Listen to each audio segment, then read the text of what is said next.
midnight. It was a quiet Saturday afternoon, and the sun was gently streaming through the window, casting a warm, golden glow over my room.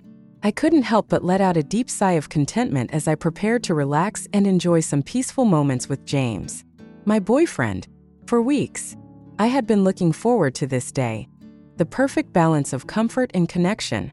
James had become more than just my boyfriend, he was my best friend, the person who understood me in ways that no one else could.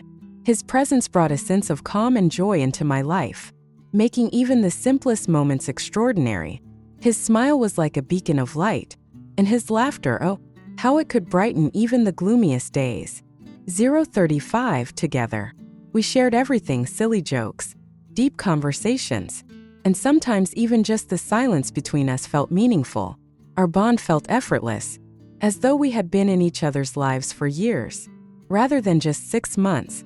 I cherished these moments, whether we were going for long walks, watching movies, or simply sitting and talking about the complexities of life.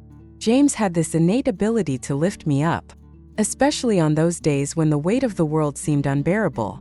His kindness, his words of comfort, and the unwavering support he provided were treasures I held close to my heart. 107. We had planned to spend the afternoon together, talking, playing games, and perhaps indulging in some of my favorite ice cream afterward. The mere thought of spending this time with James made my heart swell with excitement. I checked the time, realizing he would be arriving soon. That familiar flutter in my stomach returned, an almost giddy sensation, like tiny butterflies were dancing within me. It was a feeling I always experienced whenever I knew I was going to see him. I walked over to my dresser, adjusting my hair slightly, wanting to appear composed. But inside, I felt nervous. I loved James deeply, and every moment we shared was precious. 141 moments later, I heard the familiar knock on my door. James stepped inside, smiling warmly, holding a bag of my favorite snacks. "I brought your favorite chips," he said with that charming grin that made my heart skip a beat. I felt a rush of happiness surge through me, like waves washing over my entire being. We made our way to the living room, where we sat comfortably together on the couch, talking and laughing. The connection between us deepened further, more than just a simple bond. It felt like a magnetic force drawing us closer with every passing second. 216. The afternoon unfolded in its own natural rhythm. We talked about everything, our hopes, fears, dreams, and even the most mundane things brought joy when shared with him. The warmth of his hand in mine, the steady gaze exchanged between us, those simple moments created a world of their own. As the conversation turned tender, we instinctively moved closer, our faces mere inches apart. And then it happened, a moment of vulnerability and connection, a kiss.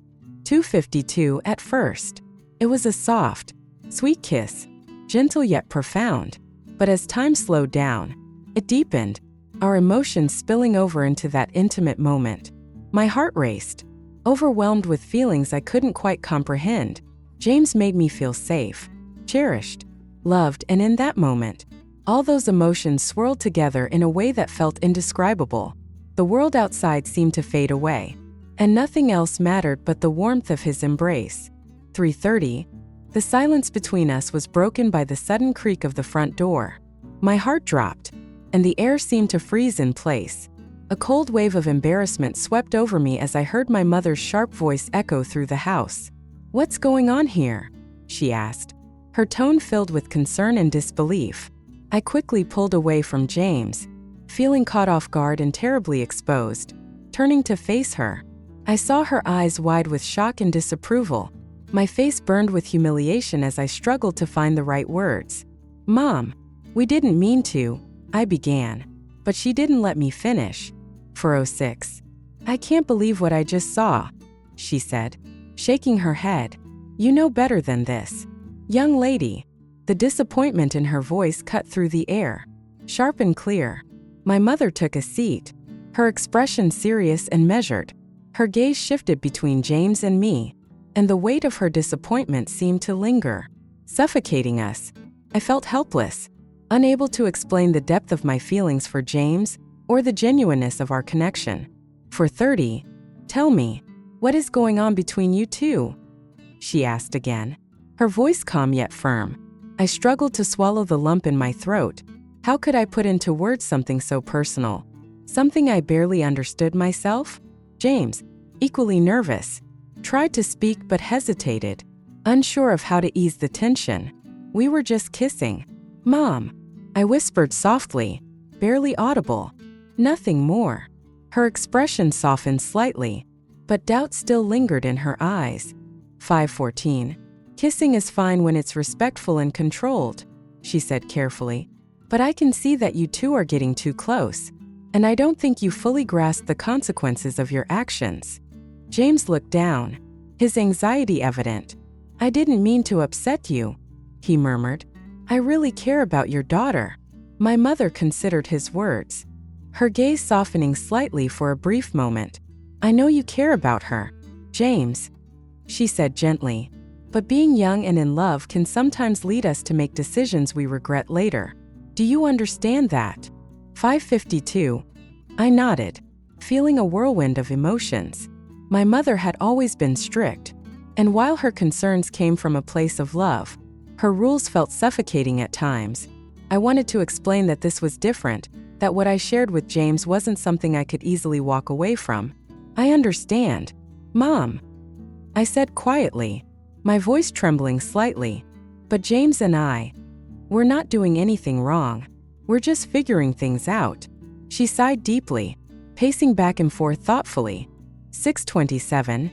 I know you think you're in control of the situation, but you're still very young, she said softly.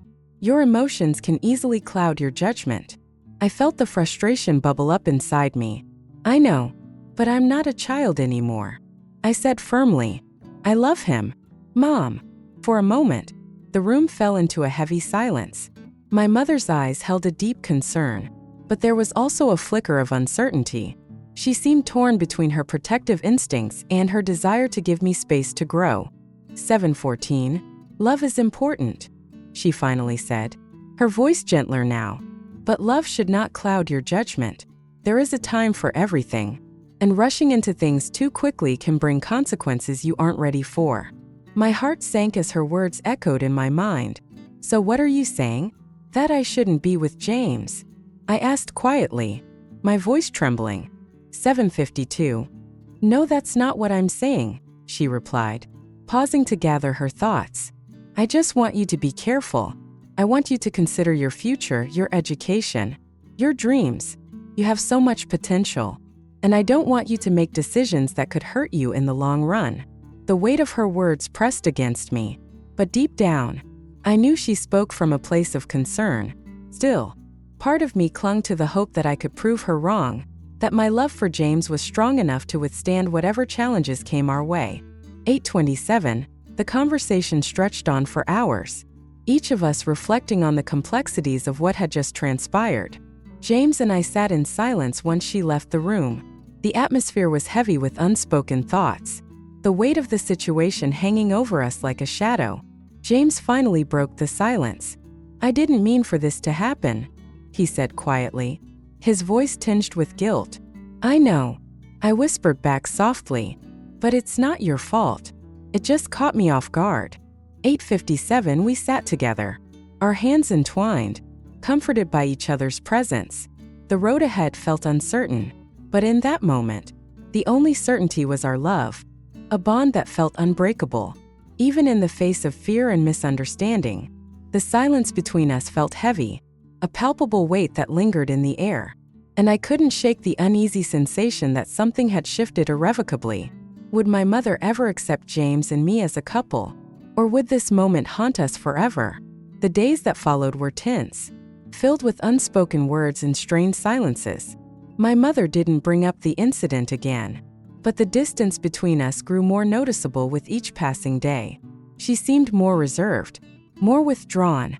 I tried to confront the situation several times, but each attempt was met with a gentle wave of dismissal, a quiet suggestion that we needed time to reflect and think things through. James and I continued seeing each other, but everything felt different now. The carefree laughter and ease we once shared had been replaced with caution and worry. Every gesture, every moment, was weighed against the possibility of judgment, as if my mother were watching our every move. It was difficult to feel completely at ease knowing that her eyes were always watching, her concerns ever present. One afternoon, I found myself sitting with James in his living room, the quiet hum of a fan in the background providing the only sound. We spoke of everything and nothing, each sentence carefully chosen. The conversation inevitably circled back to the subject we had been avoiding for days. "James," I began hesitantly, "do you think things will ever feel the same between my mom and us?" He looked at me with a gentle yet concerned expression. "I don't know, but I hope so. I really care about you, and I want your mom to see that. I just don't know what to do. I don't want to disappoint her," I confessed softly, "but I also don't want to stop seeing you." James reached for my hand, his grip steady and reassuring. "I don't want to cause you any trouble, but I can't bear the thought of losing you." As the days turned into weeks, I found myself caught in a whirlwind of emotions. I loved James deeply, but I couldn't ignore the pull of my mother's concern. Torn between the two people who meant the most to me, I felt as though I was walking a tightrope, every decision a delicate balance between love and loyalty. One evening, my mother finally sat down with me. Her expression was calm but held an underlying gravity that made my heart race. There was sadness in her eyes, but a glimmer of understanding as well. "I've been thinking about everything that happened," she said softly, stirring a pot on the stove, "and I think it's time we talk." I nodded, feeling a mixture of relief and apprehension. Perhaps this was the moment I could share my thoughts, to explain where I stood. "I know you love James," she continued, "and I can see how much he cares for you, but I still believe you need to be careful." "I understand, Mom," I replied quietly, "but I love him, and I don't want to let him go." She sighed deeply, her eyes lowering for a moment before returning to meet mine. "I know, sweetheart. I just want you to be sure of what you're doing. I don't want you to make decisions you'll regret." "I won't, Mom," I promised earnestly. "I've thought about this a lot. I'm ready for this." Her smile was soft, yet tinged with sadness. "I just want what's best for you." Though our conversation didn't solve everything, it bridged a gap of understanding between us. My mother was still cautious, still worried, but she had begun to accept that my feelings for James were genuine. The road ahead wasn't easy, but we had made progress. James and I continued our relationship with a deeper sense of understanding. My mother still watched us closely, but the tension had lessened. There were moments of tension, yes, but they became fewer and farther between. I felt more confident in my decisions. I loved James, and I knew we would navigate the challenges together. As days turned into weeks, life began to settle into a more familiar rhythm, though there was still an underlying tension in my home. My mother hadn't fully embraced James, but she was trying. Small steps were being made. She asked about him occasionally, her tone cautious, but not as rigid. I sensed her heart softening little by little. One evening, James and I went out for a walk in the park. The sun was setting, bathing the trees in a golden glow, and the peaceful atmosphere seemed to envelop us. Hand in hand, we walked in comfortable silence. It wasn't about needing words. This moment was about connection, about understanding without having to say too much. "I feel like we're making progress," I said softly, breaking the silence. James smiled warmly, squeezing my hand gently. "Yeah, think so too. Your mom hasn't yelled at me lately, so that's a good sign." I laughed, though a part of me knew this wasn't just about avoiding arguments. It was about trust, and trust takes time to build.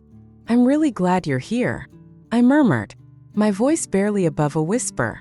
"I know it's been hard," James responded, his eyes meeting mine, "but I'm not going anywhere." His words filled my chest with warmth. For the first time in weeks, I felt a sense of peace. Maybe, just maybe, things were starting to fall into place.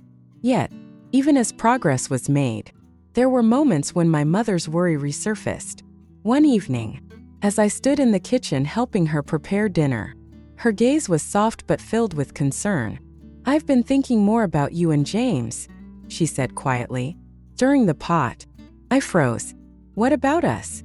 Mom, I know you care about him, she continued, her voice gentle yet firm. But I still worry. You're so young, and I don't want you to make a mistake. I held my breath, trying to stay calm, though frustration simmered beneath the surface. Mom, I know what I'm doing. I love him, and we're taking things slow. I'm not rushing into anything. Her eyes met mine once more, this time with a softened expression. I know, sweetheart. I see that. Just remember, I'll always be here for you, no matter what. My mother sighed, her gaze fixed on me with a mixture of concern and sadness. I hope you're right, darling. I just want to protect you. I understand, I replied softly, my voice barely above a whisper. But I'm not a little girl anymore. I could see that she wanted to say more, but instead, she simply reached out and patted my hand. Just remember, I'm here for you no matter what. It was a few weeks later when I found myself standing nervously in front of the door to my mother's room. My hands fidgeted anxiously as I prepared for a conversation I wasn't entirely sure I was ready for, but one I knew had to happen eventually. I knocked softly. Mom, can we talk? From inside, she called out. Come in. I entered, my heart beating fast as I sat down on the edge of her bed. She was reading a book, her eyes flicking up to meet mine when I walked in. What's on your mind, sweetheart? She asked gently, marking her place in the book with a soft sigh. I took a deep breath, summoning the courage to express what had been weighing on my heart. I've been thinking about what you said about James, about everything. She set the book down and looked at me with a calm, yet thoughtful expression. I know you've been thinking about it, and I've been thinking too. I wasn't sure where this conversation was heading, but I felt my pulse quicken. What do you mean?